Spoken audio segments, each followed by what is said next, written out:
Kasalanan kasi, lahat ng ginawa natin nakalista sa isang libro na kung tawagin sa Biblia ay aklat ng buhay.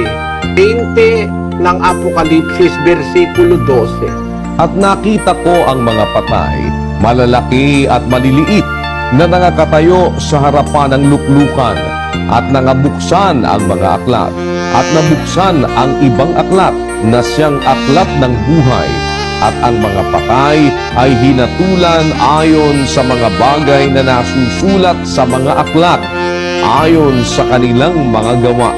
Ngayon, meron listahan ang ating ginagawa sa lahat ng araw ng ating buhay.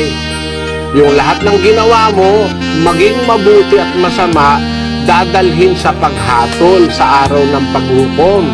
12:14 ng Ecclesiastes. Sapagkat dadalhin ng Diyos ang bawat gawa sa kahatulan, pati ng bawat